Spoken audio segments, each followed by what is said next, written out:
I'm Chris Bussing. Welcome to my channel. It's committed to helping more people create lives of freedom and impact through success in tech sales and the pursuit of self-development. We've got an amazing guest today, a good friend and someone who inspires me, Trentyn Luther, who went from small town to big tech. And in this conversation, you're going to learn how to break into tech sales with no degree, no experience, and no excuses.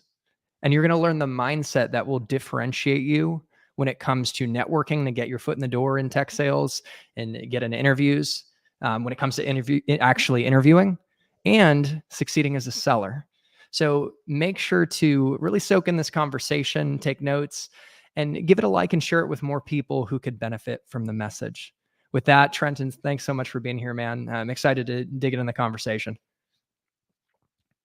Yeah, I'm excited to be here, Chris. Thanks for having me. 100%.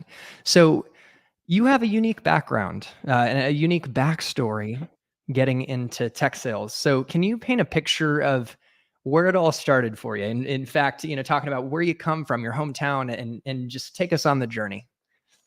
Yeah, so this the whole tech sales world was new to me. I was actually found my way in it before even realizing I was there. I was originally from all over Northern California, Humboldt County area, and where I moved to now I live in Bend, Oregon. It's kind of mostly where I was raised, but I moved from a town of 400 before this. It was called Fort Dick, and it wasn't even a one stoplight town. It was there's a four-way stop sign. There's all ages school, and there's a gas station that was the movie rental place, and the post office, and everything else, and the groceries.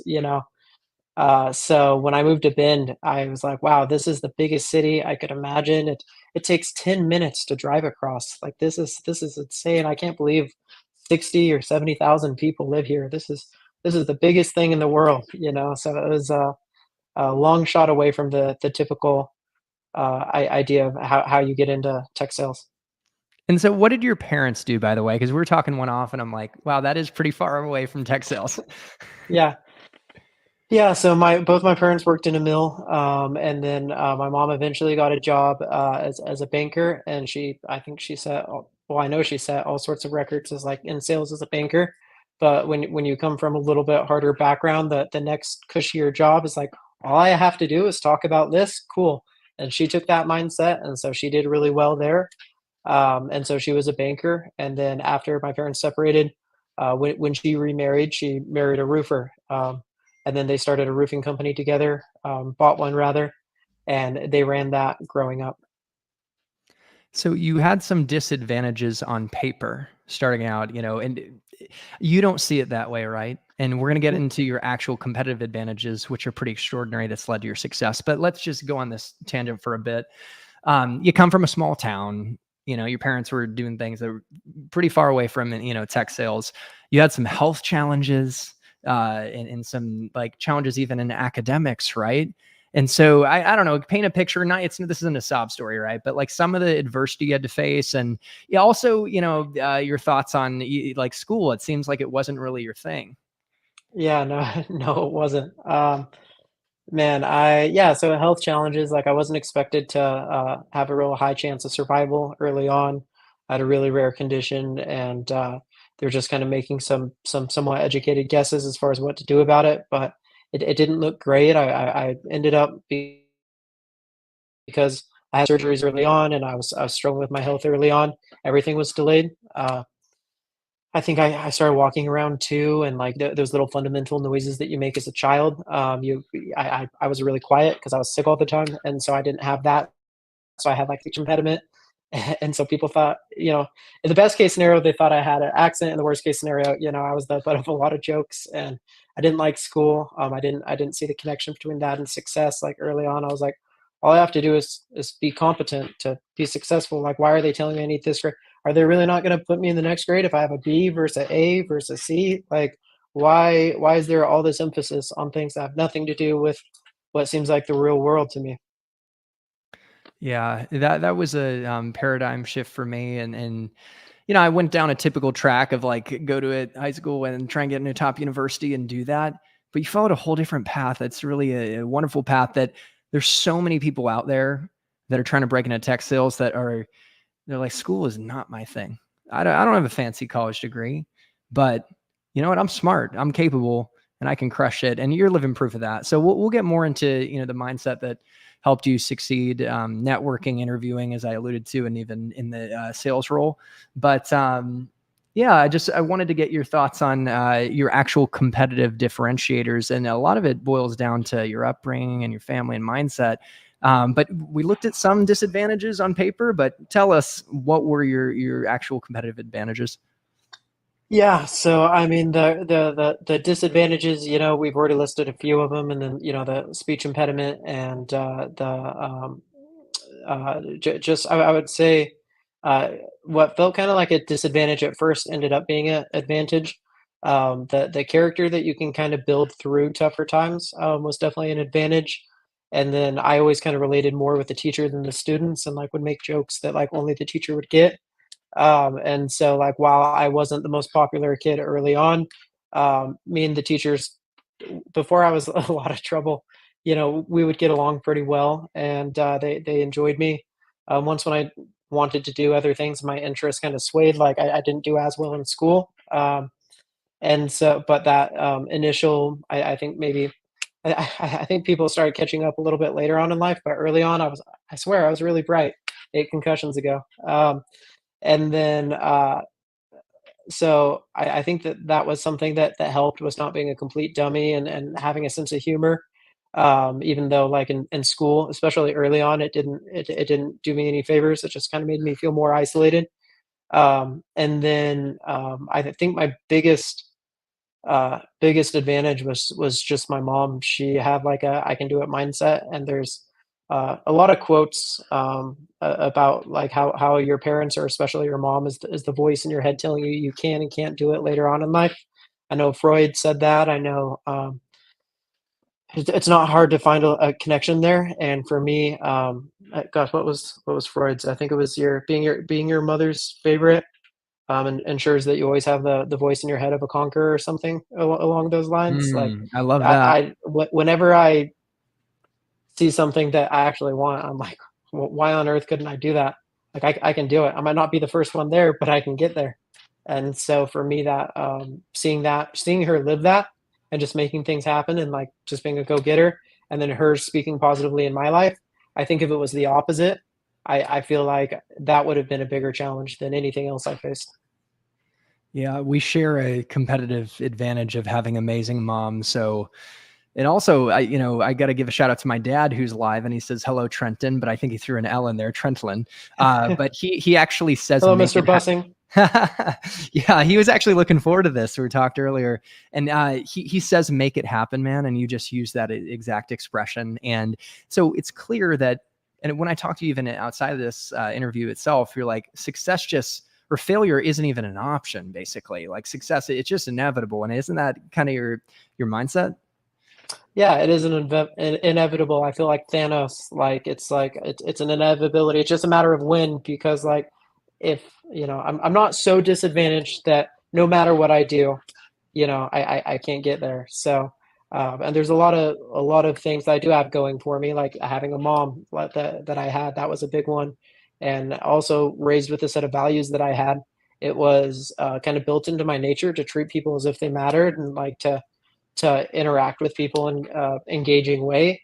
And people picked up on that, and I had more opportunities than the next person probably to get mentors and job offers from, like, I could be behind the counter, being a sandwich mercenary, and people would see that I'm a little bit different, and give me opportunities that other people wouldn't get. And it was just because I was raised to treat people, to try and brighten their day, be positive, and not act like an NPC. Yeah. So we're going to talk about that superpower that you have to turn strangers into candidly friends and open up opportunities, and we're not being an NPC. We're going to talk about that later. But I also remember that you, in our conversation, mentioned a line that would come across as harsh, but you're like, I loved it. people who aren't committed to growth, I can't, you didn't say this exact words, I can't stand them, but like, what was that kind of, let's talk about that theme. Yeah, no, it is harsh. It feels judgmental, and in some ways it is, but you can't have a standard without judgment. There's no morality without judgment. You can't say it's wrong, you know, to kill somebody, or it's better to not kill somebody without saying, that that's worse than the other. So having standards in your life as far as how you live and how you operate, and who you hang out with and who you want to become isn't a bad thing, So people think all judgment is bad sometimes if they haven't really thought about it. But like if you really have that mentality, you're not going to get anywhere in life. So yeah, I say it kind of harshly, but like the people that aren't interested in bettering their life, um, at best, I feel neutral for. I always want them to be more successful than it seems like they do. And yeah, like if I really see somebody just not interested in that, it does invoke a feeling of disgust. Like that's harsh to say, but like I don't want it around me, unless it's somebody I feel called to invest in, and I see that they just need somebody to believe in them or give them an opportunity. Then I've taken countless hours out for people, and I'm super excited about that. But if you don't even know what you want, like how can I help you? Yeah, so well put. It's important who we surround ourselves with. And we just have to be really mindful of that. It impacts us, but clearly you have a heart to help those who seriously do want to improve their life, and that's the special thing. So let's talk about your journey into sales. And am I right in saying that your first sales role, was it tech sales, or actually did it have No, a so my hint of? first sales role, so I'm perpetually tardy. I've gotten better, but I'm always pushing things to the edge. I really do thrive off like excitement. And so I feel like my first sales role was probably part of it was working for my parents and their business, and like my mom kind of loading my mind with like the mentality of selling, I think was part of it. But really, I was running to a job as a dishwasher, and I the owners of Jimmy John's that had opened up saw this dude running, and they're like, "Man, we should get him to work for us." And at some point, I went in there and we started talking, and they had offered like he runs everywhere he goes. What's going on? I was running late to my job, but they hired me, and I was always like the designated cash register person because they knew when I was the cash register person, they were making sales. So there was a point in your journey where you asked a pivotal question to a leader that bolstered you into a closing role. And I'm trying to Yeah. think, was that in at a different company after the cashier role? Yeah, so I did Um, that, and they would like the day old breads that they have. They would be like, Trent, go sell these, and I'd go out on the street and be like, hey man, I'll give you this for $1. Like I would just go out and do it. Like all you have to do is tell me what to do, and I'll go do it. And I didn't realize what a rare mentality that was, but I started doing that, and then I saw these people coming down off the hill that seemed like they had good lives and good jobs, and it was at a company. And so I was like, huh, that's the nicest place I've seen to work at. And these people all seem like they probably can make their car payment, which is awesome. Like I want to be like them.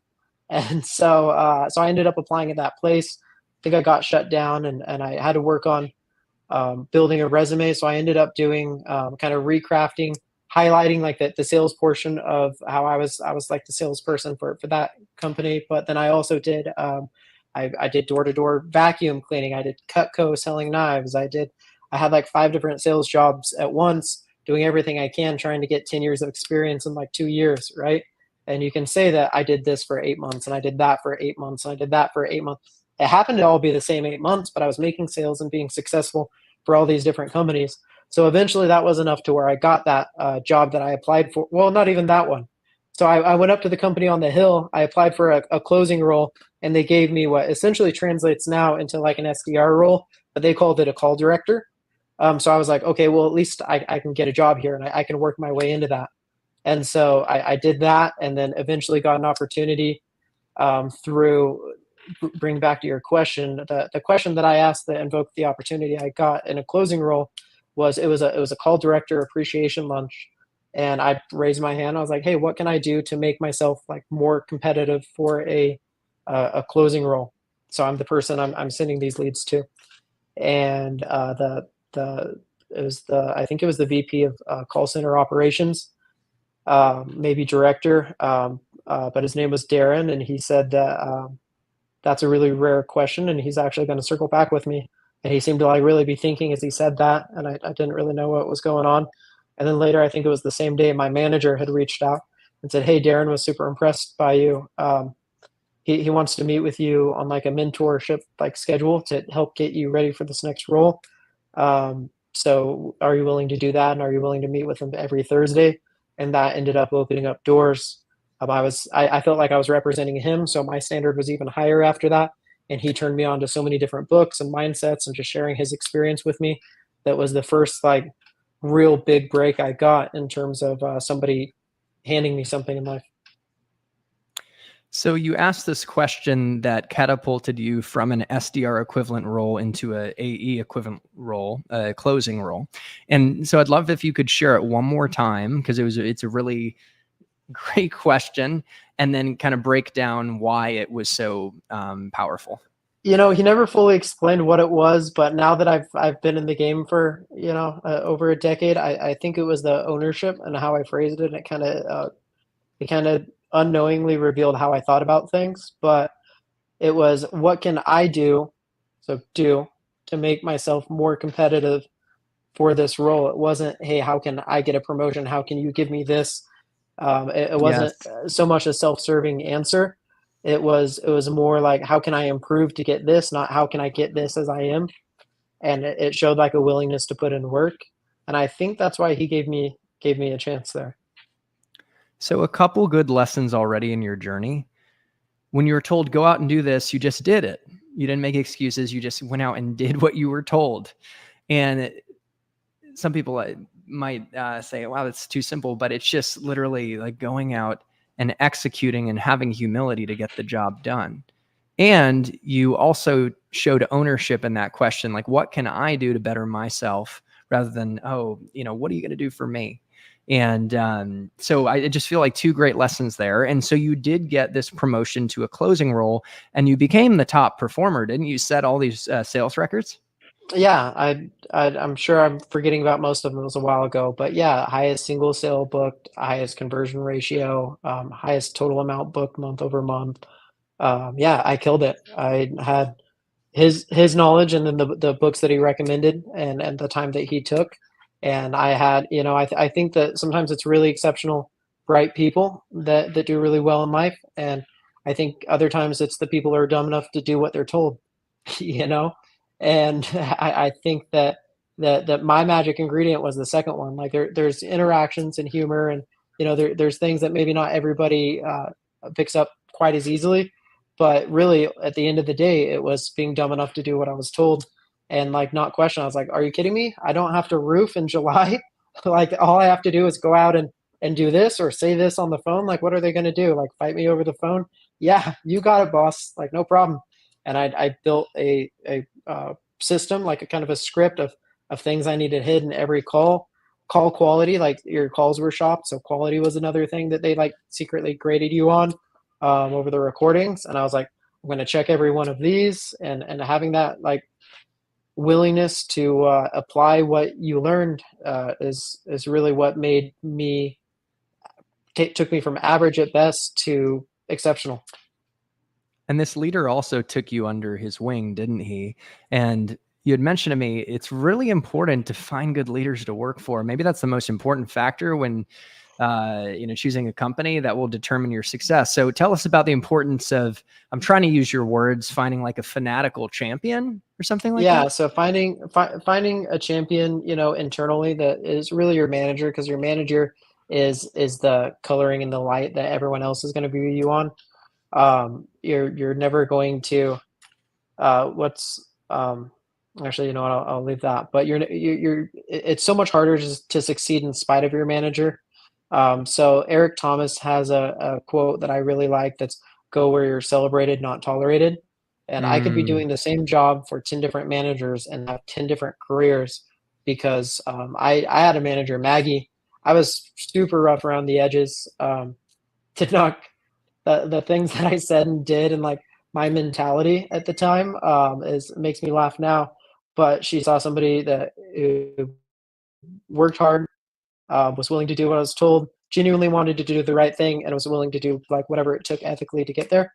And that was all she needed. Like she would just march me around like the office and whatnot when I was in there and sing my praises. And she was just like the level of excitement that she had in like sharing other people's success.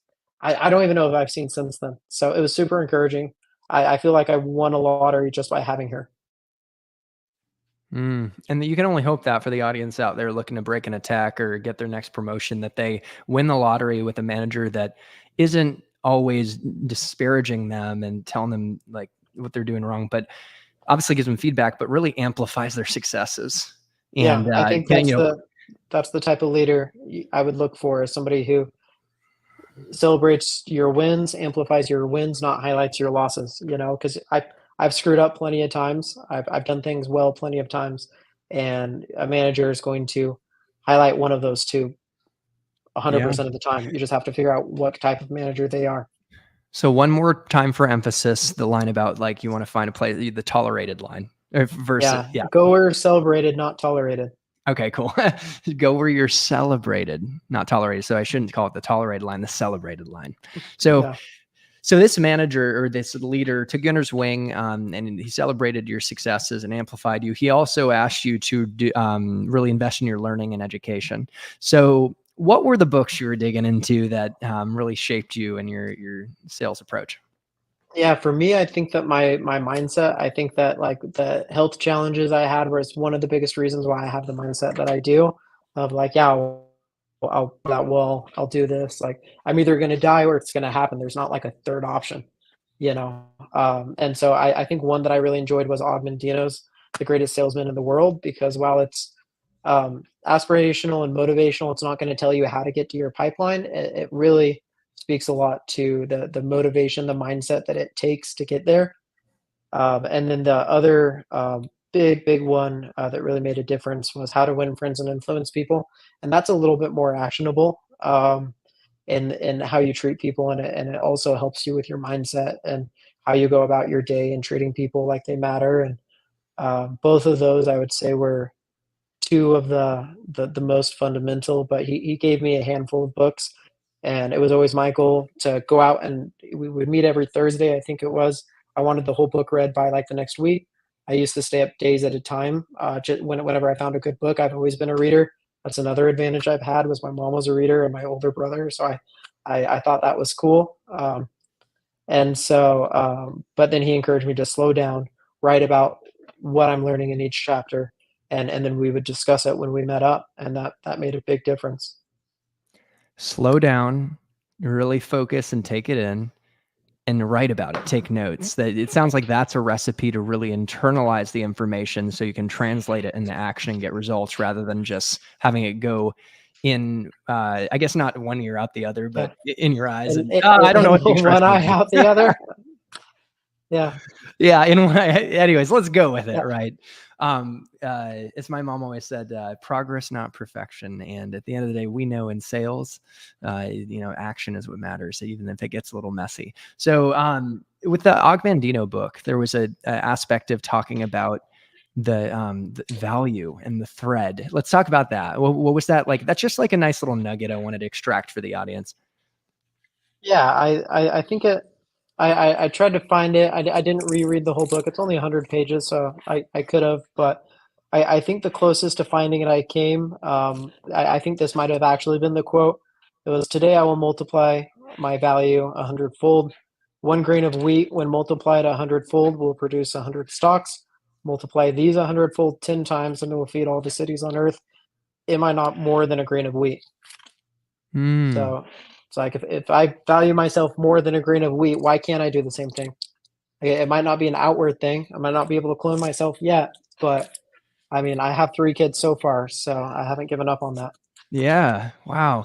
So it's basically value is all about our perception and how we frame it. And two people could be looking at the same thing, but one could actually value it more. You could create more value. Like, do you have any thoughts on how that might translate to, maybe like in sales? I'm putting you on the spot. I think there's another portion talking about the thread that you mentioned, where it's the same garment. You can take it to a place where it's commonplace. You can take it to the other side of the world. Same garment. but now it's rare, and now it's celebrated, not just, tolerated, right? And same principle. So if you can find a place that values what you have to offer, you don't necessarily need to change what it is. And I think that's what a lot of people, when they talk about being your authentic self, what they're leaving out is going someplace where your authentic self is appreciated. Mm. Tell us about the lock-in moment you had where you knew like, so this is the path for me. Yeah, so we were talking, and he had mentioned, I think he had mentioned like options that the company would help me with in going back to school, and because the last grade I had legitimately finished was eighth grade. I got kicked out my ninth grade year, and I got my GED technically my sophomore year. They still pushed me through to the next year. And then I started college. And once when I started having success outside of college, I dropped out of that immediately because I was like, hey, isn't this why I'm at college? Like, why am I spending this money?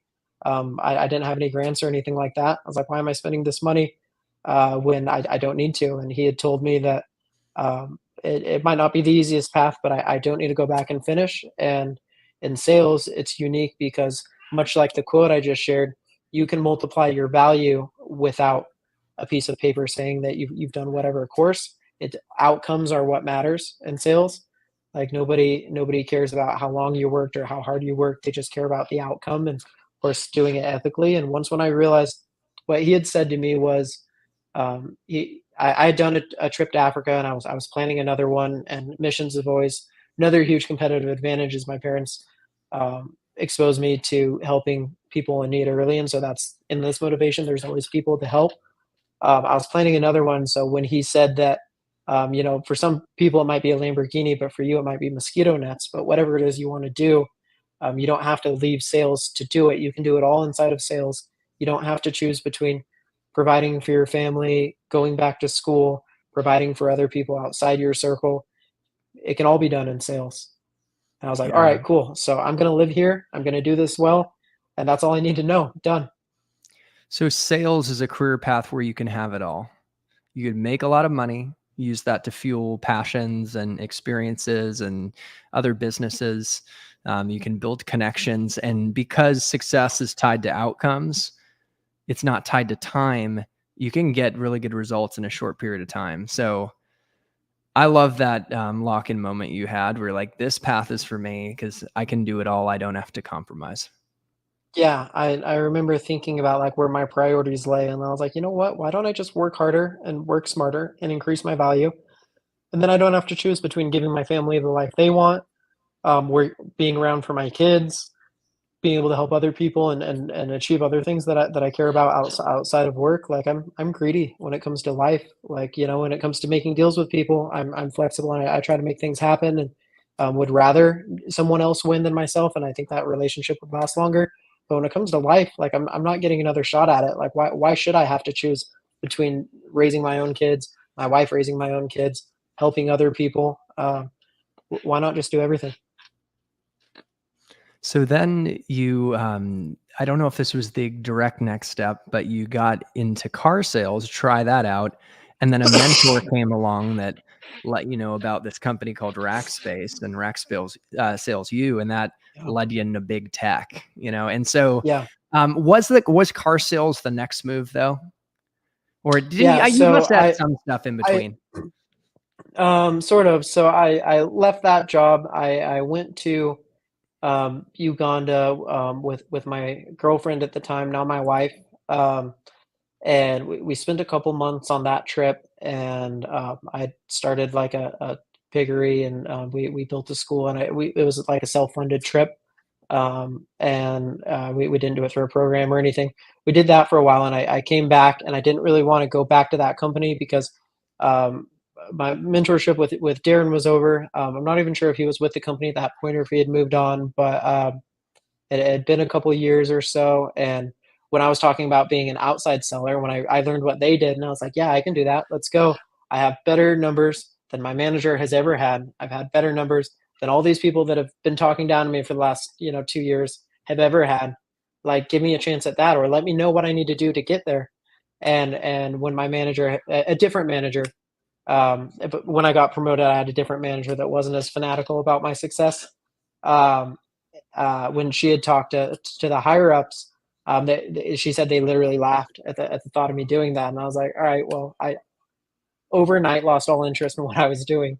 And so when I came back, I didn't want to go back there. So and we wanted to get married. We came back engaged. I proposed on the trip, so I had 90 days to make a wedding happen. And I was so broke on the way back that I had to call my friend to send me $50 so I could split a meal with my wife at the airport on the way back. Like that's how dead broke we were. And then when we landed, I think we had $13 left over on a credit card, and we split a meal at our favorite place.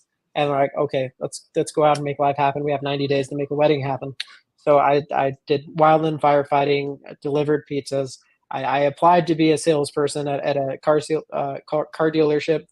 Once again, they were like, how about you become a lot attendant, and then you learn the business, and then we move you into there. So I did that for 90 days. I think there was 1 or 2 jobs in there as well. I also think I went back to the Jimmy John's thing, and so I was working 4 or 5 jobs. I was working over 80 hours a week. I didn't want to spend money on shoes, so like when I was walking around in parking lots, my feet were like literally bleeding. I had holes in my shoes and socks, and like it was, it's just trying to prove enough income to where I could get a loan for the wedding was my goal. And then when I came back from the honeymoon after that, after we made it happen, I was like, I can't spend another day doing this. Like this is under my potential. Washing cars is not what I was put on this earth to do, and I've proven that I'm willing to learn the business. So I said, hey, I'm done. I'm either getting promoted or leaving. They said, you're not getting promoted. And I was like, that makes it easy. So then I went across town to another place. They gave me a chance right away. And then that's where I met my second big mentor. Within a few months on the job, there was a guy that came onto the lot who had asked what I did before that. He's like, Trent, you're not a car salesperson. Like, what are you doing here? And when I told him the company I worked for, he's like, isn't that a tech company? I was like, what do you mean is a tech company? Like I didn't even know company. Like I knew automobile industry and a few other industries, but I didn't think about jobs as like being in an industry. And he was like, that's tech, isn't it? Don't you guys sell like CRMs and different stuff? And I was like, and I was on the call center side, and I was like, maybe, I don't know. He's like, go back to that. I was like, shut up, Dave, buy your car. And so once when I took his financials, though, I realized that people don't pay people that much money to be wrong the majority of the time. And so then I Yeah. really started thinking about what he was saying, and he had offered to meet up with me and work on my resume and help me get like reintroduced to the tech world, like actually understanding it a little bit. And I turned him down. I was like, honestly, at this point, 2 or 3 months into my job, I hate it, and I feel like I need to like get to the point where I don't hate it and have conquered it before I can move on. I don't want to feel like I'm running from something. So then maybe 6 months later or so, I reached back out to him. I was like, okay, like things are going well for me. Um, I, I'd be willing, like, I think I was put on the earth for something more than cars too. So I'm willing to move on and do something else. We met up for beers, talked a little bit, and he ended up turning me on to a program at Rackspace. It was their Rack University, Rack U. And that was like a big test. Yeah. So what did he tell you? Like, do this Rack University Yeah, and get back to me. And like, I thought this was a good exactly. insight. Yeah, he Basically. said get into there's a thing, go on to rackspace.com. Would you be willing to move? I was like, I'll move to the other side of the world. I don't care what it is. I'll move myself. I'll move my wife. Tell me what to do and I'll do it. And so he said get onto the website, go onto RackU, take it was probably Cloud Fundamentals or something to that nature. Take that. And so I was working 70, 80-hour weeks at the car dealership. When I came home, my wife was all excited to see me. I was like, hey, happy to see you. I need to work on this. And it took me, it was a long course. It took weeks and weeks of every day I had free time. I was staying up until 2 or 3 a.m. working on this. And then I ended up getting back to him when it was completed. And he was like, oh, you actually did it. I wasn't expecting you to do it. You're the first person to, I don't even think at that point he let me know I was the first person that actually did it. But like I said, I'm dumb enough to do the thing when I'm shown what to do. Yes. And so I got back to him. And then he's like, okay, like I'm going to make a call. I have an old friend that's a director over there. And I'm going to see if I can get you an interview. I can't get you the job, but I might be able to get you an interview. And there was about a 6-month process where I was turned down job after job after job and giving alternative after alternative after alternative. Like, do you want to do this? I was like, yes, that's all I've ever wanted to do. Okay, you can't do that. Do you want to do this? Yep, that's all I've wanted to do. Give me a shot. Nope, no chance. What about this next one? That's all I've wanted to do. Please give me a chance. And eventually, I got a job as essentially an enterprise SDR, and made it through the interview process and got the hiring manager. I made it to the hiring manager round. She was like, "Oh, so you don't have a degree?" Saying here, degree not completed. I just noticed this. I was like, "Nope, don't have a degree." And she's like, "Well, that's a requirement. It's not an option for you to not have a degree. But everybody's really liked you so far, and so have I. So I'm going to give you a shot. We'll figure it out." And that was my big opportunity there. So how do you get in without a degree? Well, you grab onto the olive branch that a mentor extends. When they tell you to do something like rack you or invest in some type of learning, you do it. In fact, as you say, I love your expression, like a dumb enough to just do it, basically. I'm not sure if I'm saying the exact wording, but that is a core theme of this whole conversation that I love. And then you go in and you made a great impression. You're really likable. You sold. Right. And that's the beauty of going for a sales role, is you're able to show your sales skills in action, your real world resume that can get you the job and lead to them taking a shot on you. So what great insight so far on how to get in the door when you don't have experience. Yeah, I think that the first thing, so one thing that's kind of cool is the democratization of kind of tribal knowledge within departments or industries and stuff like that with AI. Nowadays, you can go onto ChatGPT and say, "Hey, I'm a car salesperson. I don't have a background in this and this or in tech. I'm not particularly techy. I haven't completed a degree. What sales terms might I know that what are their equivalent, or what terms should I know in this other industry I'm not familiar with?"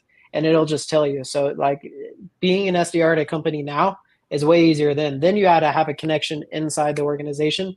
So what I'm saying is a little bit outdated. Of course, you could have a mentor and it could really help you, but you also don't need one at this point. Like ChatGPT can be your mentor in a lot of ways. And Wow. so what he told me was what a SDR is and what that stands for. And when I learned that they can make $60,000 in a year, I was like, "Oh wow, geez, that's so much money." And so he told me when account executive is, and kind of I was like, okay, so account executive is just like a salesperson, and an SDR is just somebody who generates leads. Got it. Like once when I knew the terms, if you go into a new environment, new culture, if you speak the language, that really helps. And so that was one of the big things, was having uh, a wealth of information. And this guy, Dave, he took time and let me know kind of the keywords they're looking for, what qualities they're looking for. He helped round out some of kind of my social edges that I had, and gave me a somewhat fair shake at getting in. And then from there, I think it's just being likable, having leaving a good impression on people, and convincing them that you are somebody, and having proof and a background that you'll do what other people won't do. Like, hey, I self-funded this trip to help these people in this way. So I mean it when I say, like, I need to be a top performer because this is my passion and it's not cheap. And how many other people do you know that have done something like this, or I've done these 5 jobs at once, working 80 plus hours a week to make this goal happen. And I made it happen. So all I need is an opportunity to make the goal happen. And I'll put in the time, I'll read the things, I'll do the things. No problem there. Like, just give me a shot at doing it. And having story after story of how you've actually done that makes it way easier for them to believe, okay, yeah, he doesn't have a degree. He might not drive a PowerPoint like this other guy, but I think he's going to pick up the phone, and that's really all you need to do. So, yeah, let's give him a shot. And if you can sell the fact that you're willing to do things other people aren't willing to do, and uncomfortable things, and stretch yourself and grow, and be coachable and learn, and show that you were coachable even with the mentors that you've had, like, you aren't going to struggle getting in somewhere. So well put. You highlighted all the qualities they look for, the importance of showing your proof points that you have those qualities. And yeah, you highlighted the importance of knowing what you're getting into and showing the hiring managers and the interviewing committee that I know what this is all about and I'm ready to do what it takes to succeed. It also helps when you have a good answer to what's your greatest weakness. And you had a pretty funny Yeah. one. So share that with us. Yeah, it was just off the top of my head. In the Rackspace one, I remember Justin. If you see this, shout out. But yeah, Justin, some other. It was a pure interview, so there was a group of them, and they asked me about weaknesses. I was like,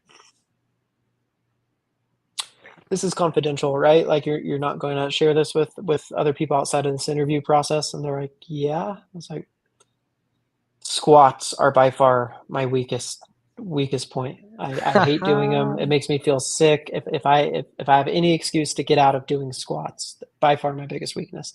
And they thought that was hilarious. And I guess it's the first time they heard that, which is true. I'm glad it's just a top half interview here. But Yeah. Hey, me too, yeah, man. Because if I was interviewing you, I would have laughed out loud because I tend to shy away from squats. I hit leg day because you can't skip leg day, right? right. But I tend to kind of skip out on squats or I do body weight. And this is a call to action to me and all of us out there to not skip on squats. But then again, Yeah, it could be I your do them because I hate them so much that I feel like it's worth doing. But I hate it. I hate every second of it. I don't think that's ever going to change. and that's a great insight into winning mentality. If you hate something, you're struggling with something, and maybe it's a call to action, embrace it and do it. But yeah, to the audience out there, like definitely steal that greatest weakness. No shame in it, and Yeah, on the you back can say end, pie. What's your greatest weakness? Like yeah, my mom makes a mean pie. Like and let just Trentyn know on LinkedIn, shoot him a message and make sure to connect with him because he is really great mentor. And there's so much that I've learned from him. But obviously, as you heard earlier, you got to be committed to growth. That's the only prerequisite. So, Trent, it's helpful to dig into what it takes to be successful in interviews, especially coming from a place of no degree, no experience. Another ingredient we talked about that's important is telling your narrative in a way that kind of serves you and resonates, not having if you had some disadvantages, not like throwing yourself a pity party or making excuses. And so we kind of have danced around this topic already, but can you share with the audience how you think about telling a compelling narrative? yeah. So the story we've already told. Hey, I did pretty good at a company, but they didn't take me seriously for a promotion, so I quit. And then I traveled, and then I needed to make money fast, so I got a bunch of crappy jobs, and now I'm hoping for something else. And I don't have a degree, and I don't squat very much weight. You can throw all that in there, and see if that gets you a job, or you can prioritize what they want to hear while keeping the elements of your story true. And they say, "Hey, I noticed it says degree not completed here. You attended for a while."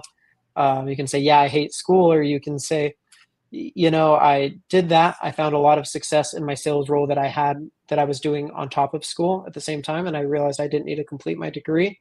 I found my wife, I married her. And right now our priority is, she's 6 months pregnant. My priority is bringing food on the table, making sure she doesn't have to work, and building my family. I might go back to school at some point, but I found a lot of success in sales without finishing my degree.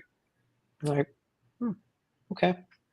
Sweet. Yeah, that makes sense. So the story that you craft, both of those stories were true, but that coming up with a narrative, regardless if you're in sales or tech or not, like being able to tell at least a decent story or narrative of why you got here and why you wouldn't be the worst pick out of the group is key. If you can't do that, like there's no degree that can help you, man. Yeah. Great example of how to positively frame your narrative. We get to choose how we tell it. And a positive framing will, set you apart. It will make a great impression. But if you focus on all the negative, which is easy to do, it's gonna set you back. So I just love that you gave examples of the same experience, and you highlighted a negative viewpoint and a positive, and man, does the positive really serve you much more. So it just reminds me of there's someone I was talking with that I used to work with at Google Cloud that was an SDR that got promoted to field sales. Like they jumped from SDR to field. That was a big deal. And they're young. They got laid off, right? And they were really struggling in interviews. And it was partly because they just they're really beating themselves up and focusing on the negative. And we just talked about, to your point, like reframing the positive. That I actually got to this role as one of the youngest people there, and it was a huge jump, and I was proud of it, and I learned so much, and it didn't work out, but I'm so much better off as a seller now, and I know I can come in and succeed. And that was an example of like just shifting the framing. And we did that, and then all of a sudden they made it to a pat further in their interviews than they had before with a good company. So I just wanted to get your thoughts on a positive framing for like an employment gap, because a lot of people out there experience that. Do you have any thoughts on Yeah, that? so I had one when I was traveling. I obviously that makes a pretty decent story. I already shared on that. Yep. Not everybody has the same. Sometimes it's if you said my my mom was sick and I was struggling with depression or something, it's like, okay, I feel for you, but that doesn't mean I think you're the right fit for the role and I can trust you to do this job. But if you said, hey, I loved what I did before, unfortunately circumstances changed where I had to take care of my family and my priority is family first, and so I took a gap to go do this, or I needed to have this experience, and if you make it look intentional and like you're a reliable person with their priorities in order, and that's a completely different narrative. Same story, different narrative, different journey you're taking down on the same path, and it makes a huge difference. It makes people either gravitate towards you. I mean, do you want to hang out with unlucky, negative people, or do you want to hang out with people that seem to be winning left and right and are based and solid and have a good value? So for whatever reason your employment gap was, um, think about it in a positive light that highlights, that kind of tells a story subtly in the background as you're telling the story of how you'd be a fit into this company. So yeah, I think that if you keep that as the North Star and how you craft it, and each element of the story, does it highlight these things that they're looking for, then see if there's a different way of looking at it. Talk about practical tips, man. This has been so helpful, because there are a lot of people out there that they have employment gaps. They have some bumps and bruises, but by framing it the way you've mentioned, it can open up a whole new path, and all they need, like you needed, it was just a foot in the door, because they had the capacity to succeed and take action and get it done.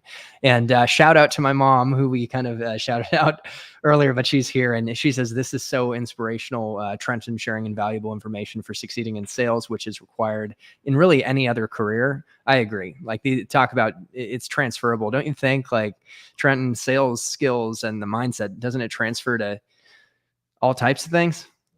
Yeah, I certainly would be much more inclined to hire somebody that puts his family first, makes things happen, is the reliable person, has their priorities in order, regardless if it's sales or not. Like if I'm hiring somebody to do numbers right, guess who I want to hire? The person that has their priorities in order, that's stable, that I can depend on to do the right thing, that shows integrity and like how they live their life. It doesn't matter what it is. It's the same core. That's the how to win friends and influence people. I think the very opening first couple pages talks about, and even in a category as technical as like engineering, the majority of success is based on how you interact with other people, not the Mm, work you do itself. wow. So you have created opportunities out of thin air in ordinary, unassuming situations. And you mentioned like treating everyone like they could maybe change your life. So Yeah, talk about, I mean, this I is a superpower that can, especially for the people that have no connections, no experience, like this is a key here. So listen up, folks. Tell us about this superpower and what it looks like in action.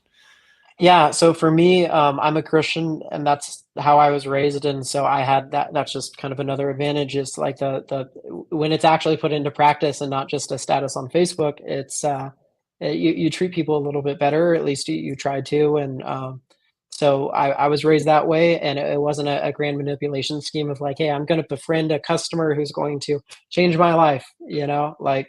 But wherever I went, I was constantly, whether if it was even the remote like call center or whatever the case was, like I would um, treat people like they mattered and actually ask how their day was. You always ask twice. That's something I've noticed. But next time you go to the grocery store, ask them how their day is. They're going to say good. And I'm like, how are you doing today? I just ask them word for word, even keep it the same. Ask them a second time, and they're going to open up a little bit more Gosh. and tell you about how their shift's going and stuff, and like trying to make people's day brighter. There's a poem out there. I think it's usually credited to Robert Frost, but I don't think it's a for sure thing. But it's called The Builder, and it talks about how it doesn't take skilled labor to tear a building down, but it does require skilled labor. It takes 10 years to build this building and 10 days to tear it down. Mm. And if you go about your day trying to build here and there, I think people pick up on that. And what I noticed through a pattern, actually, I think the final like nail in the coffin of me learning that lesson was the person that introduced us, Alex Lee, being such a big inspiration in my life. And the way that me and him got connected was uh, same thing. And then at that point, I've had enough mentors, I've had enough friends where I'm like, huh, like everything good in my life, the jobs I've had, the mentors, even my wife, like it all came from treating people well during like Mm. very ordinary moments at first, and going out of my way to engage a little bit more, just to make them feel a little bit better. And it's come back around. So I'm like, man, if I was a complete sociopath, I would still be kind to people because it comes back around. It really is a self-serving strategy. Like I saw enough fruit in my life that came coming from those ordinary moments where technically I did something like a little bit selfless, and it just makes you stand out that much more, and people want to be around that. Yeah. Didn't you find that like you were at Jimmy John's and you interacted with someone in a positive way and it led to like a mentor or opportunities? Like was that it seems like this has happened a lot, but like basically could you give us like a one example? Maybe it was that mentor at Rack U and there you have many. Yeah, so there's a lot for sure, and the things you don't talk about on talks like this is for every person that takes time out of their day to try to give you an opportunity. There's five more that see you as a meal ticket because you're good at this, and it doesn't work out, and they're not willing to spend the time and mentor you. And you can't be discouraged by that. Like it's going to happen. Not every single person that gives you a job offer or wants to be your mentor or whatever is qualified for the role. Yep. So not every person that takes time out of their day is going to be the big break you need. You just give everybody a chance, hear people out, make the decisions as they come, and just keep going. But yeah, I mean, when I was doing the call center thing, I had a guy offer to. I'm on the West Coast, and he had offered to work at his plastic surgery center and be a sales rep for them over in Mississippi. And I was like, um, uh, I think it was like I don't know. I was young, and my wife was super impressed. She's like, "Oh, that's crazy how like everywhere we go, people are offering you jobs and offering you this." And I think that's part of why she saw something in me is because every time I went to coffee, people would give me free coffees. Every time I went to a place, everybody knew my name. Every time I had, it was a remote job before it was cool back in like 2014. So she would overhear these conversations as I'm sitting in my the room having these calls, and I just had doors open for me all the time, and it was like a magnetic thing. And I know what you're thinking. It wasn't just because of my good looks, right? It really was. I think just treating people like they matter. Yeah. Let's round out this point before we finish up with some thoughts on outbounding and even, some uplifting themes around we had a little anecdote about how you're supporting your daughter and being a great dad. So, um, what does it look like to be an MPC? Like, because this is a key point that driving to this overall theme of creating unpredictable opportunities. If you want to create these unpredictable opportunities, don't be an MPC. So tell us what does that mean?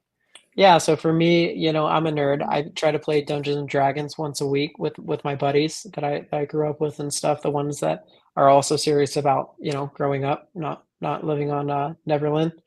But so NPC, non-playable character, it's one of the people you interact with, and they have one of three phrases they'll just say over and over again, and just, act like they're asleep, and don't treat life like, they just go about their day like waking up like it was an accident that they woke up and there they are. But like engaging with people, using pattern interrupts. I didn't know what they were, but one of my favorite ones back in the day was people were like, "Hey, how are you doing?" I'm like, I would pause. I'm happy. How are you doing today? And then I think one or two times people got angry at me, like, "You smart ass," and all sorts of other times.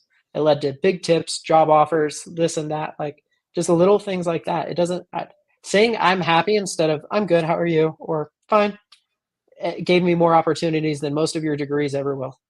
Mm, that's an amazing line right there. Pattern interrupt, do something different. It refreshes people. It opens up unpredictable opportunities. And for the people that are stingy, they're just not really happy with themselves, and that's on them, So, Right? oh, good stuff, man. Well, let's talk about outbounding, because you're a beast at outbounding. And Alex Lee, who we had on the podcast, that is someone we both respect, right? He introduced us. He said you were a king of outbounding, and a lot of the audience, they're trying to get into a role where outbounding is important, or they're in the role where they need it to master that ability to succeed. So, I guess there are a couple things like.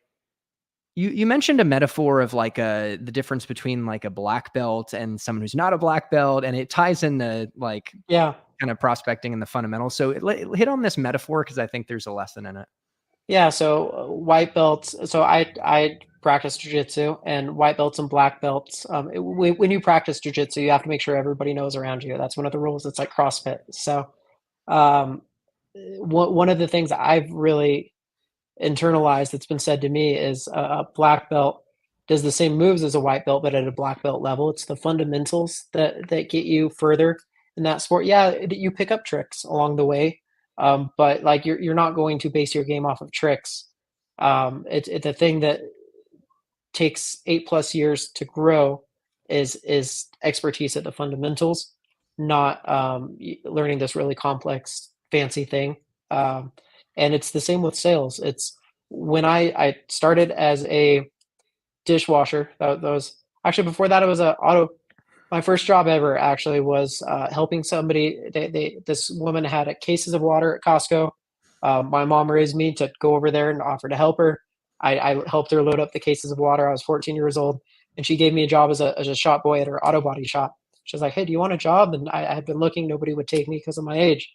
It's just doing these basic things, being willing to have conversations with strangers, picking up the phone, doing things other people aren't doing, not acting like an NPC.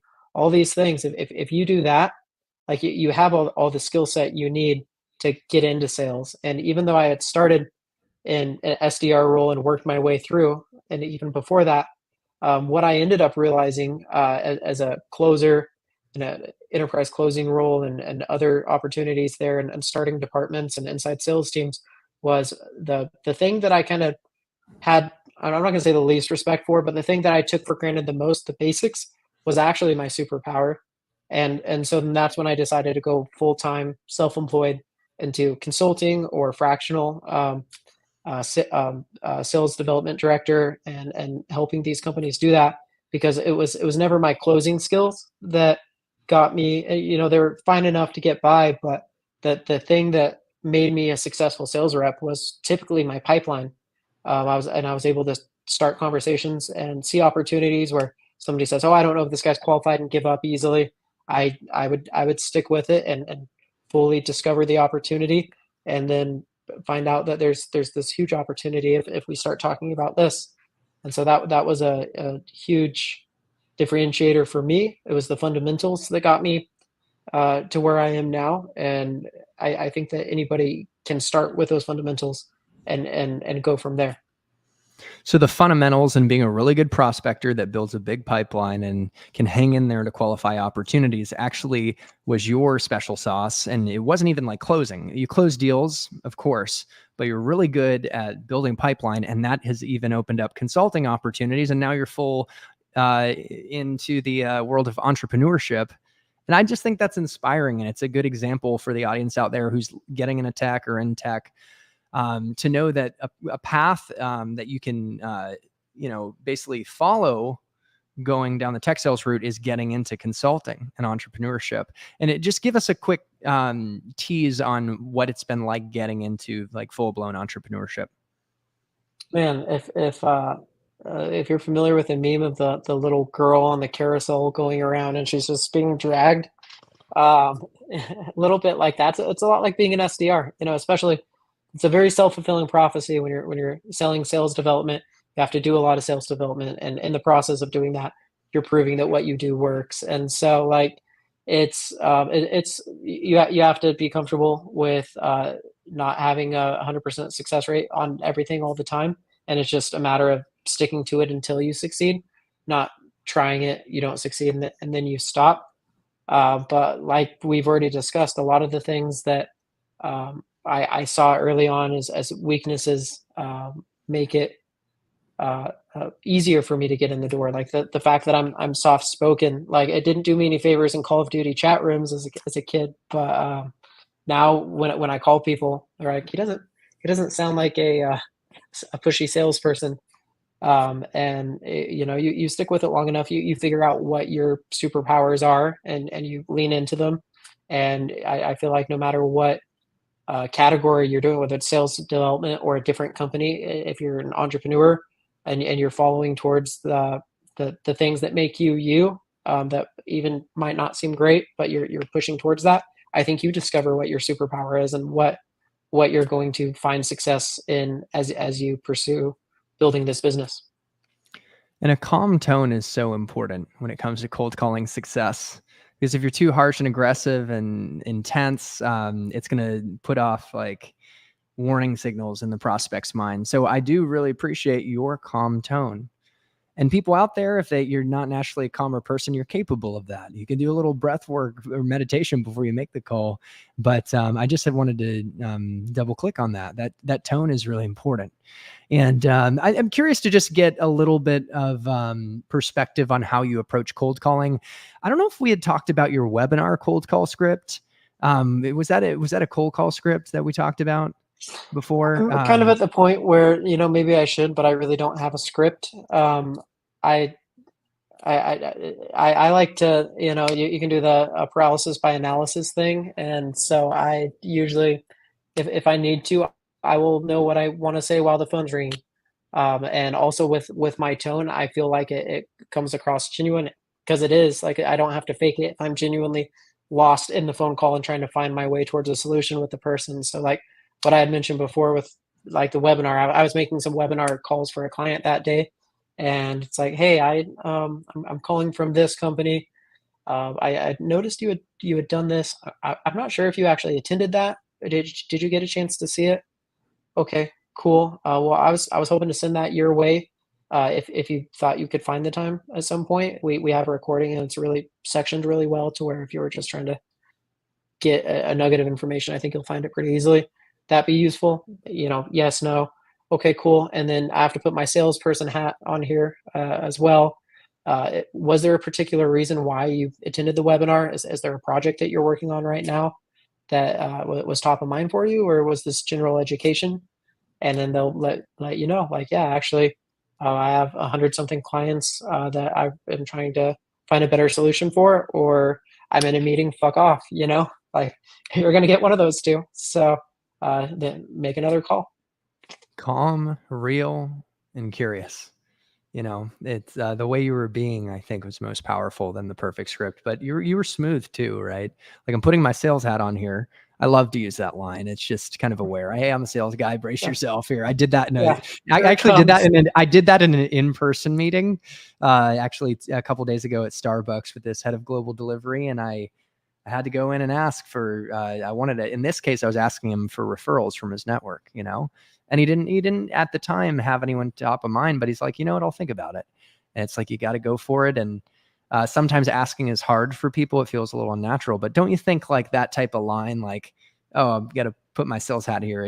It could be helpful. Like, at least for me, I'll speak for myself. It's very disarming. And if you just call out the thing, then there doesn't have to be an uncomfortability. It's kind of like the Sandler upfront contract, like this is how these things typically go.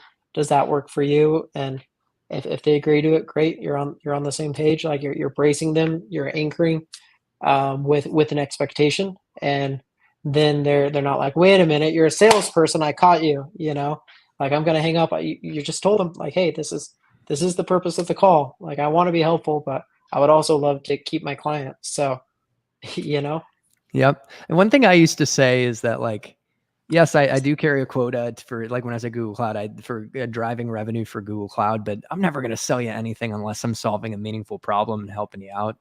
So that's really my goal here. And so I just kind of acknowledge that they're interlaced, and our job's just to help people out. And there's no shame though in making some money along the way as we I think support clients. if you have a helpful product and you can sell it globally, there's enough people that could use it. Like you don't have to force something that isn't a good fit, trying to take advantage of people. Like I said, all the good things in my life came from sincere Mm, interaction early on. And most of the troubles I've had in life came from insincere actions. mm, Like I don't think I'm going to hit quota from trying to force a square peg into a circular hole. Like just understanding if it's a good fit early, trying to actually serve people. People are actually willing to spend money on problems that serve them, right? So yeah. What an abundance mindset, and just being unattached. You're not forcing and manipulating, but you're open and you're accepting of the outcomes. But you realize there's a lot of fish in the prospecting sea. So to wrap up on prospecting, it seems like you're really good at personalized outbound, and which is less scalable. But just give us a little bit of a look under the hood on how you think about your personalized outbound. yeah, I think there's nothing wrong with doing scalable outreach, but what there sales typically happens with a conversation, and sales also needs trust and likability. And if you start your interaction with deceiving somebody, like that's a really good way to just like if you're trying to not reach your quota, that's one of the best ways to do it. So I'd highly recommend it for anybody wanting to get fired out of their job. And unfortunately, with scalable outreach, people think that they're really clever and think, hey, I can be twice as lazy and just send this thing and it'll just do all the work for me, and I don't actually have to do any work. But I'm going to give the prospect the impression that I've done work, and you can be scalable without being deceptive. You don't have to say, "Hey, I did this with your profile, or I had this connection," and have like insert dynamic field, insert dynamic field, insert dynamic field, and give people the impression that you took the time to be sincere and personal when you didn't. You can just be upfront. You don't have to explain anything. You can just get right to the point of like, hey there, notice this problem. We work with people with that similar problem. A good example is this. Do you ever find yourself in that situation? Rather than asking for time, just seeing if you'd even be helpful in the first place.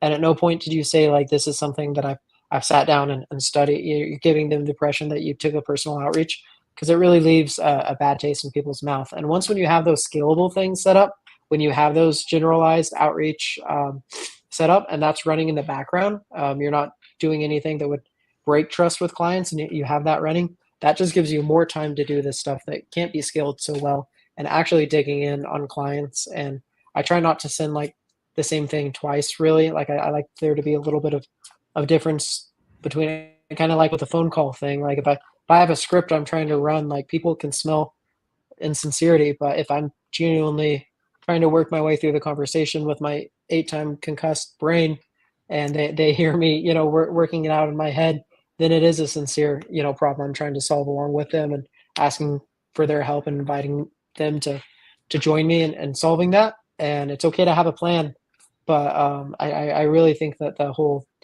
AI scalability issue right now invites a lot of laziness and not being upfront. And so I would disparage that approach. And really, I think that taking that personal approach right now is more effective than ever, because people are sick of getting bombarded by ChatGPT generated emails, that are just blowing up spam. So even when you're writing emails, doing something that really shows that you did take time, like, hey, I just called your office and they said they weren't going to transfer me over to you, but but I can email you. I hope that's okay. Like that's probably not, and I guess you could mass in that email, but it sounds a lot more personal than a lot of what else is going out, and finding ways to make sure you're not even able to really scale it, like handwritten letters, personalized gifts, video, sending video. Now you can scale that as well, depending on how you do it.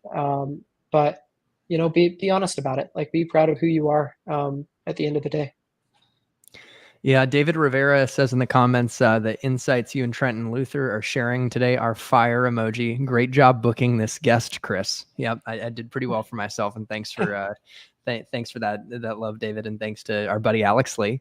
And then Mia said earlier, as you started to hit on it, can you share tips on cold email? She threw in the smiley face. Thank you, Mia. So you kind of hit on that. You're like, get scalable going in the background, and then there was a certain framework for it.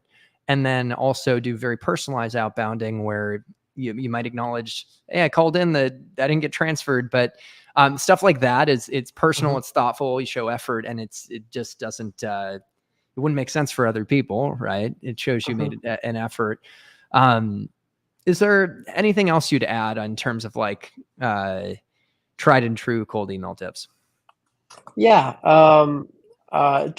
Josh Braun is a really good guy to follow on this. He puts stuff up. He's somebody that it's kind of like the what is it? This is it 7 Habits of Highly Effective People. One of the lessons is always sharpen the axe. Like when I came across him, I was already pretty far along in my sales career, but it's just a reminder of how to structure a cold email. So finding people like that have had success, and now they spend a large portion of their time just teaching it, and posting about it regularly, and making sure that's what you are consuming online, not cute kittens, at least during Yeah. work hours. So just having a reminder of what that looks like is super important. But like I said, if you can send something personal, or like, hey, I just shot you a LinkedIn request because I realize your email is probably full of spam, and I just wanted to put a face to the name, but I reached out because of this. Is this even a problem, or do you see it being something that's a priority in the foreseeable future? You can follow up. Hey, you know what? Assuming that's not important to you right now, do I have your permission to follow up in a quarter? If I don't hear back, like, I'm going to take that as a yes. So both of those, it could be scaled depending on what systems you're using, but that right there, like, you don't have to get fancy with it, but you do want to articulate how you can make their life easier in the call, and that's kind of how you want to set up your LinkedIn too, and how the impression you want to give up on people is, I work with people like you and try to make their life a little bit easier. I would like to talk about this, whether it's LinkedIn or email or phone. That's the general message you're sending. And then, like I said, you can follow people that specialize in giving you ideas, but not making it too long. Try and make it stand out in the in the inbox helps. Being direct and talking about something that's actually on their mind. And like I said, ChatGPT, like, what do systems engineers at Starbucks typically work on? What quotas, or what metrics are they graded on? Like things like that. When you're curious about a role, and you don't have a friend that has that job, like, it is researchable. And when you know that, like, you can really succinctly articulate what it is that's probably on their mind in one quick line. Yep. We work with folks like you in your specific role who are facing these challenges. In fact, here's a little proof point. We help this company achieve these results or solve this challenge. And I'm curious, is this a priority to you? That was what I was getting, Trentyn, from what you were sharing. Like, I mean, obviously you had quite a handful of different examples of how to reach out in a personalized way, in a relevant way. But at the end of the day, you're framing value, and that's, as Josh Braun often says, that's what's interesting to customers. Oh, you work with people like us and you solve relevant challenges. I actually think I want to talk to Trentyn. Yeah, I think that when it comes to LinkedIn, being somebody that you genuinely attracts people, being somebody that someone would want to talk to, Yeah. that's one of the better things you can do on LinkedIn. Cold email, unfortunately, you don't have that luxury. You just have to guess that. hope that your timing's right about whatever it is that you solve. And statistically speaking, it's probably not buying season, 6+ months of the year. So you're gonna lose more than you're gonna win. But having some sort of connection on LinkedIn. I know on some of your other videos, Chris, you said you called somebody 50 times over 2 years.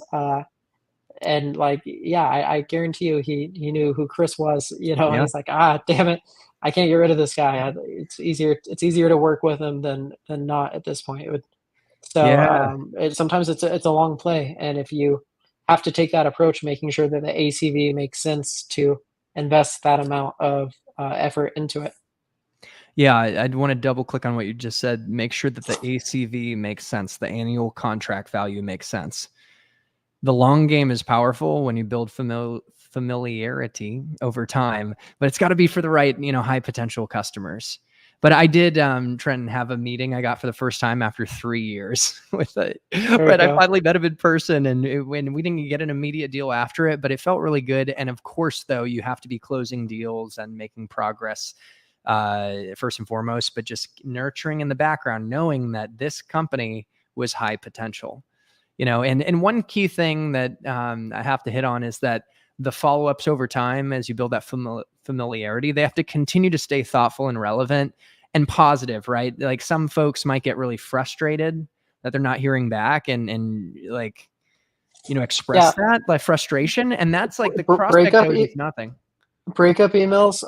You can use them, but you're not in a relationship with the dude or dudette. Like you Yeah, don't need to right. break up with them just because you've had enough. Like don't it's like my kids. Like when I've had enough of them, like I take a break. It's okay. Like you don't need to break up with somebody just because they don't feel like your priority is their priority right now.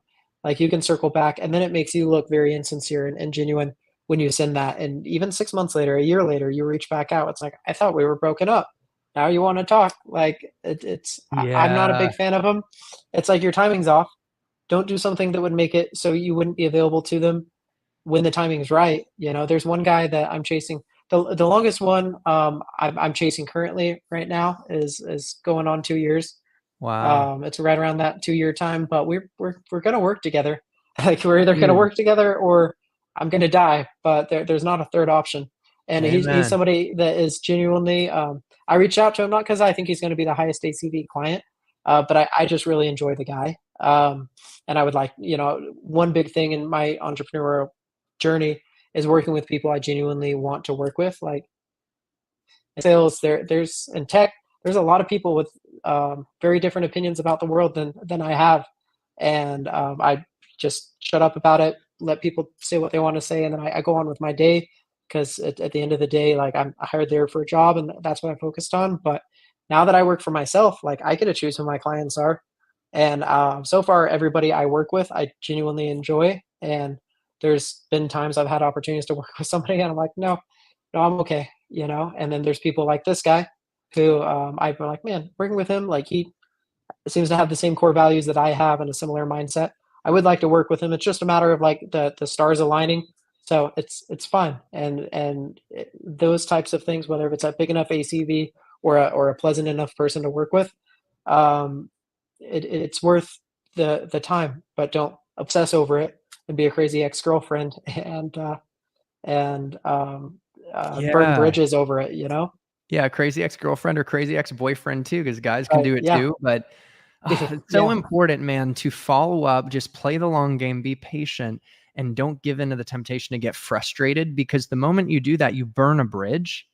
But if you can keep it positive and personal, you can get a deal 9 months later, a year later, and it was all worth it. And it was just because like you stayed positive. Right. And I tell the story a lot. People who follow this channel and have showed up for podcasts have heard a bunch of times. But my first closed deal at Oracle as an SDR that I actually got to close because my inside AE was at a bachelor party. So I got to step up and close it. It came after 9 months of no response to a database administrator. And I'll just never forget it because I just stayed positive. I kept following up, and he knew who Chris Bussing was, and he knew when the time was right to reach out to me. But thank God I didn't get frustrated and like rub him the wrong way. Yeah, So, make a joke about it. Have some like, insult yourself a little bit, make a joke about it. Like it's gonna happen. You can keep fighting it, but it's gonna happen, man. I'm telling you.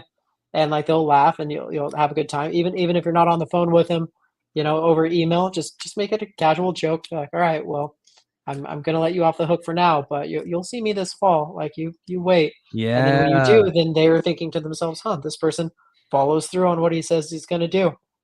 He's somebody that's reliable, that's not switching gears every 2 to 3 months.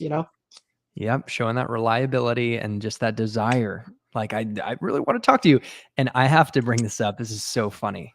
My mom and dad, who have both shown up for this conversation, they're together because of my dad's persistence. He asked her out, my mom, a bunch of times in Norwalk, Connecticut. They're both local. And I think he saw her at the bar and in the gym. And she kept shutting him down. She kept saying no. But finally she gave in, and my mom like recently shared her perspective. She got to a point where she was like, if he asks me one more time, I'll say yes. And so he finally got That's through funny. to her, and she said yes, and they've been together now 42 years. And I just did a post Wow. kind of celebrating that. So oh my gosh, I don't know if you'll have a client for 42 years, but like, oh, what a beautiful thing, and I'm so proud of them. And it It's ties into funny that you say that. persistence. Something that they're going to ask you in a SDR interview or even AE interview is, how do you deal with rejection? I was like, listen, I'm married and I have 3 kids. All right. Like I don't have the highest close ratio, but if I took no for an answer, like I wouldn't be married and I wouldn't have kids. And they laugh, they're like, oh yeah, okay, he gets it. Yeah, he's not going to Oh, be devastated because somebody said I have a headache. So that's making a joke out of something. Once again, you're telling a story, that's like, pattern oh, interrupt too. yeah, exactly. And you're kind of bringing yourself above the situation too, because I'm not even talking about sales. You're like, oh, I've done this and I've worked on this really hard and I can do it, sir. Please give me a chance. When you remove yourself from the situation, give a funny casual example, and then it kind of elevates you above whatever it is you're talking about, because you don't even need to talk about that. You can just bring up a funny story. And obviously, I know how to take. I'm in a meeting. Don't call again. And I'm like, well, okay, cool. Good luck on the meeting. Call the next person. It's not a big deal. Gosh, what life-changing lessons if applied from this conversation? Like being positive with how you frame things, pattern interrupt in the day-to-day scenarios that could lead to unpredictable opportunities. Hearing something like, hey, from a mentor, do this, and you just freaking do it. And you're, again, like you said, you're dumb enough to do it, and it opens up unpredictable opportunities. I love it, man. And final thing, like we went over, so thanks for going over because you have a family to get to. So we're gonna wrap it up shortly. Actually, the next thing for me on the list is the gym. So you're costing me valuable gains, but I'll make an exception this Ah, time. shoot, man. You got to get the gains. I saw your Yeah. bicep, man. You're going like this, and I like, okay, he's I got was the, flexing it really hard. yeah, I yeah, was yeah. trying. Yeah. So over here, okay. Yeah. Anyways, so just to finish up on outbounding, and then just want to talk about just uplift us at the end. The LinkedIn long game's powerful. I've been doing this myself, man. I'm in an AE role and I'm hunting just like you're hunting as an entrepreneur, right? We're outbounding. And I'm doing voice notes a lot, actually. And today I left a couple. They accept your LinkedIn request. It's a good signal. And I'm just basically leaving like positive notes like, hey, Priyank, if you can't tell, I really want to get connected and explore a partnership. Just looking to be an option in your back pocket around XYZ. We work with companies like you.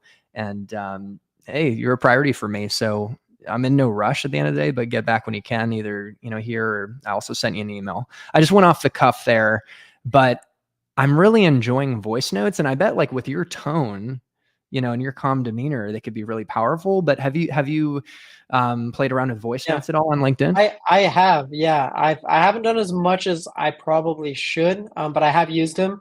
And yeah, that's another thing that I forgot to say, that it's not really a scalable thing at this point. And so it just makes it that much more powerful. And also, like, people read what you write in whatever mood that they're in. So like, oh, this passive aggressive son of a bitch is sending me this, and you thought you were being funny. Yeah. But as my wife will tell you, I'm not always funny, and sometimes they're in a mood that's this, and it reads completely differently than how I meant it. But if I say it over a voice note, or even better, if you can see someone's face, then it reads a lot better and they understand what you mean by it. And so for a lot of reasons, I think that the least removed from the situation you are, the better results you're going to get. Mm. But at the same time, the closer you are, the scarier it is, which goes back to the, what you need most is where you least want to look. Yeah, not always funny, but always good looking. Right. Right. Trentyn Luther, Right. everyone. So the final thing on the LinkedIn long game is, and I did this yesterday, and I don't know, I'm kind of proud of it because I'm really rolling up my sleeves, is I have this CTO Ferdinand that I know is the guy, and he did this moving post of a graduate at 105 sorry, I might be jumbled in my speaking here, but this woman graduated Stanford at 105 years old. And I saw that and I left a comment that I knew he would see on how it honestly like reminds me of my own mother, who's not 105, but she just has this insatiable appetite for learning. And Ferdinand even called that out in the comments. And Ferdinand, of course, liked the comment. And it's just another example of like boosting familiarity. And of course, I'll follow up with Ferdinand. But just one other thing I wanted to throw out, and I'm not sure if you do you spend any time like either like celebrating some of your targets or throwing in comments and kind of nurturing them that way? Yeah, so something that is one of my clients now, the one I was actually doing the webinar calls for, originally we just had mutual background at Rackspace, and she lived in Bend, and I was like, oh, we both are Rackers, we live in Bend, cool. And with the segment she was at, I didn't think it was a prospect at all. It's purely social, treating people as if they might matter. And then she had mentioned coffee together. Oh, we have this background, we should go get coffee and talk about our experiences there. And I was like, okay, cool. And I reached out a couple times. We had like a coffee date set up, and then it ended up not working out. And then, and no big deal. It just would have been a cool connection. Didn't remotely think she was a prospect. And then somebody was being a douche on one of her posts and said something disrespectful. And I was like, hey, that's like really negative and like doesn't need to be here. I just said something like that. And usually I just stay out of that stuff altogether. But like I had extra time on my day to where I had to be an internet vigilante and just say like, you know what, like there's no need for that. And that exact same situation, she reached back out over message, and I've been working with her for a few months now, and it's been great. So what a great example. You're yeah, the Batman of LinkedIn, right. making sure Yeah. that, people are kept in their place and Yeah, it was things are literally, it kept was an righteous innocent in the post comments. about how important daily habits are, and like this is her routine. And somebody's like, yeah, belittle it, like as if like, oh yeah, Mm, I don't do the ice bath every day, but somehow I'm still a decent person. Like I don't know, it was just silly. It was I just love a that, petty man. little thing, and I was like, that's annoying. So not just like, Especially because yeah. it's that's such a big cornerstone of my success is my daily habits. And like another quote from Augmendino is, at least I think that's the one, is the only thing that subdues a habit is another habit. And having consistency in my morning routine, and especially the mornings, but throughout my day, like almost every single one of my days looks very similar. And it's been so important, so good, and so healthy for me and my family, and how predictable I am and whatnot. And so to not only be disparaging, but also like lead people away from what is going to help a lot of people, I was like, that's silly. Come on. Yeah. So, I mean, so much gold is opening up here, and we do need to get you to the workout. So, I'm going It's to work true. to tie this up. But, I gave an example of like celebrating someone and throwing positivity out there. And you also gave an example of another way to like really create an impression with someone, which is like having their back and sticking up for them. So, I love that. That's like such a cool thing. And that's just partly just living according to your values and being who you are. So, I just, we can wrap it up, brother, because we're gonna have more opportunities to dig into even like more on outbounding and mindset. But I have to give a little callback earlier to when I told the story of my dad being persistent and my mom finally giving in and saying yes to dating him. And she just chimed in. She said it was that one more insistent request where she finally told herself, I'm going to say yes. And he also convinced me of all the benefits of dating him. Crying emoji. So they say Let me don't show say you it's for this all benefits. PowerPoint. Yeah, here's the benefits of being my girlfriend. That's Anyways, hilarious. so okay, let's wrap up with two final topics. One is you mentioned to me in a one-off conversation the importance of like managing your social capital. I just think this is practical for people. And all opportunities are really tied to people at the end of the day. So what do you remember we talked about those three buckets? Yeah. Yeah, tell Yeah, us this about was that. said to me by a different mentor in a different area outside of business, although It's a peer in a similar spot as me. But somebody that it was a long time ago when they said it, but it was something I've lived by since, and that you can fit everybody in three buckets. You're either investing in them intentionally, and you're trying to bring them along. And this is the point of this podcast is to help people get to where you've been. You can't tell people how to get past that, but you can help people come to where you're at. And I guarantee you, there's a lot of people that would be glad to switch spots with you. So being able to give a hand up, super important to give back and honor all the effort that people that have invested in you have done, and pay that forward. So number one bucket is investing in other people. Number two bucket is the other direction, people investing in you, having a mentor, having somebody, a big brother type relationship, super important. And then the third one is the middle one, where you have a peer, a like-minded peer, where you're encouraging each other, competing with each other, and you're in a similar spot, and it's just encouraging to know you're not alone. If there's not a relationship out there that I've come across, since I've heard that I haven't been able to identify which one of those somebody fits into. And so I think whether you're an introvert or extrovert, maybe you have a different capacity for each one of those. But everybody, whether you know it or not, is fitting into that in your life, and just being intentional about that is key. Yeah, we get a comment from Mia. Amazing, Trentyn. 3 clap emojis. Oh, So, thank you.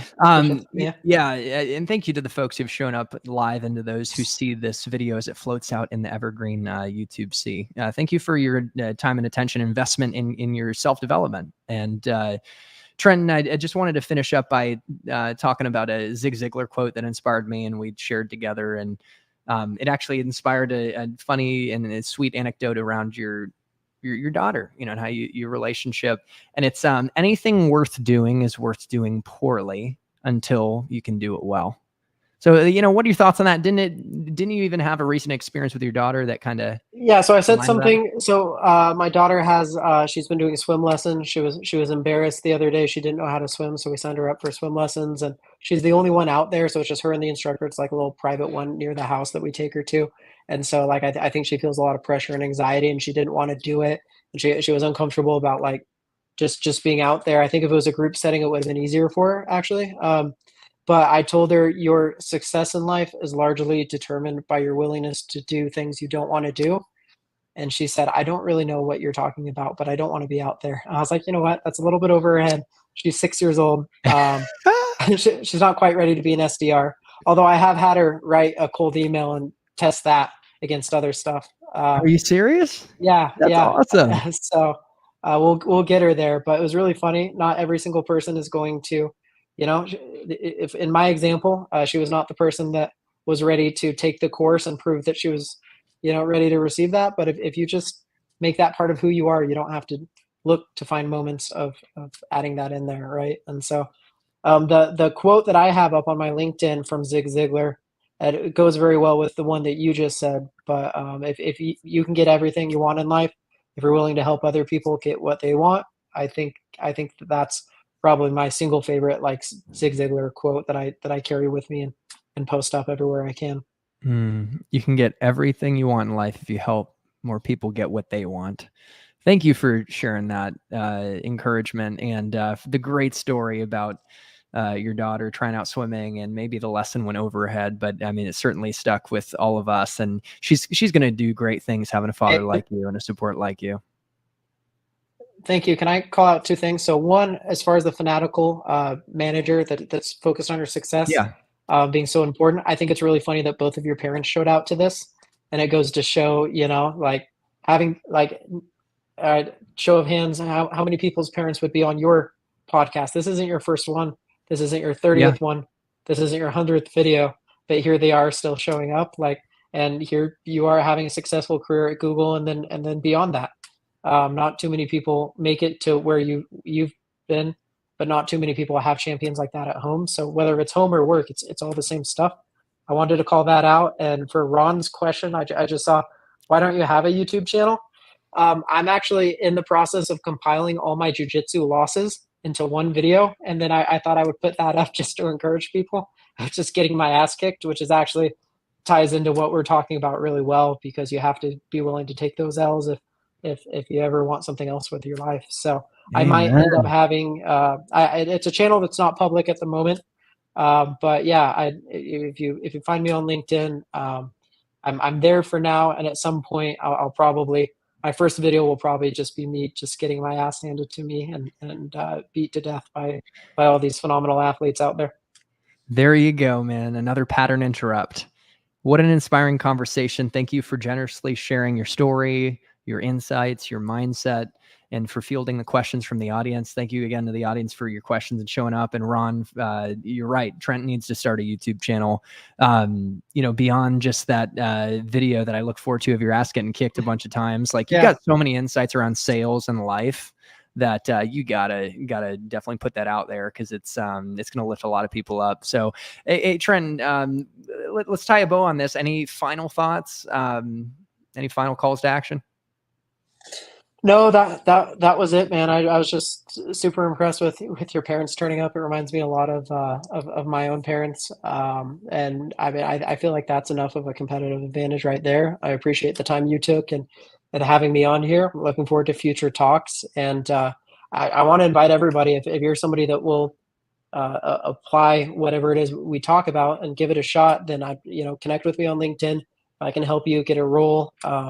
Or prepare for an interview or anything like that. I've had people help me come along, and I'm willing to do the same for any amount of people that are looking for the same thing. Well, that's a wrap, guys. Trentyn, this was awesome. Guys, connect with Trentyn on LinkedIn. Stay tuned for his YouTube channel, and apply the tips and the mindset that he shared today. I'm certainly going to rewatch the game tape myself and apply it in my own life. To your success in tech sales and in life, happy selling and happy living. And we'll see you in the next one. Cheers, Trentyn. Take care. Thank you. Cheers, y'all. All right.